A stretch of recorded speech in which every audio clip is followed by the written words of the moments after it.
Welcome to another episode of Daily Gym. Planning is guessing and doing is learning. What I mean by that is that with technology these days, our feedback loop has really shortened, and we're able to get feedback from many different angles, whether an idea or project has a potential to be successful or not.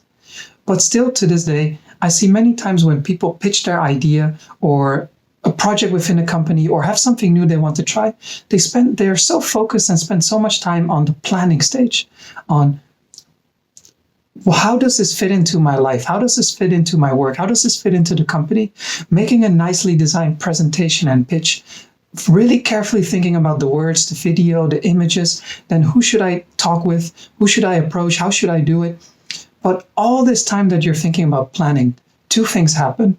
One is you're not actually testing your idea with the market. So you're not getting feedback, you're not getting traction. And then when you finally approach the right person, all you can really show is something on a PowerPoint or on paper.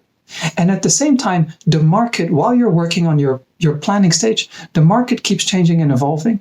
And when you originally came up with the idea, maybe a month later, it doesn't work anymore because somebody else beat you to it and has already gotten the first mover advantage. So when I think about technology these days and that we're able to communicate and reach people all over the world, where we can conduct surveys from our home, basically, we can use social media, email. Think about crowdfunding.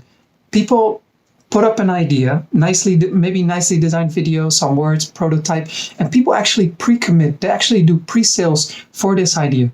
This is a very easy way to know if there's an audience for the product or service you're trying to sell or you're trying to produce for the world.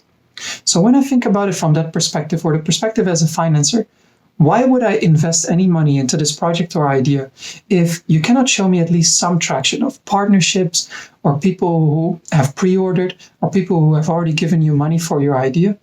It just seems like too much risk to go into it blindly and give you money when you still have to conduct a feasibility test. At the same time, when somebody has actually done a feasibility test, it seems like there's something there. As a financer, I buy into the vision mainly, not the way that the person or the company will work. Of course, I put my trust into the people that pitch to me, that they can execute on that vision and get as close as possible to that particular vision. But once I've committed to that, I should be patient with that. That doesn't mean just 3 months, but that generally means a year and probably even longer.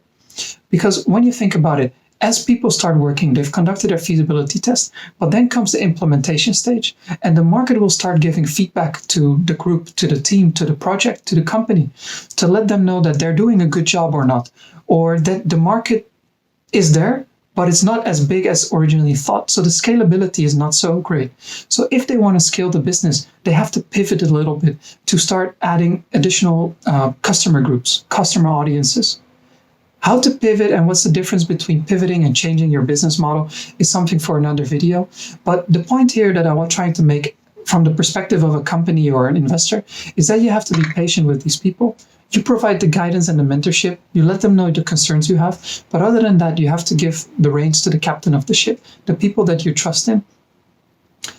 Once both the people that are implementing realize that there's so much way they can already do the feasibility test and show to other people the work that they've put in and what is out there in the world. And at the same time, the investors are patient enough to actually let people really build it and start scaling it and start getting the feedback from the market. That's when we start having a real company. That's all I have to say for today. I'll be back with another video tomorrow, and have a nice day, everyone.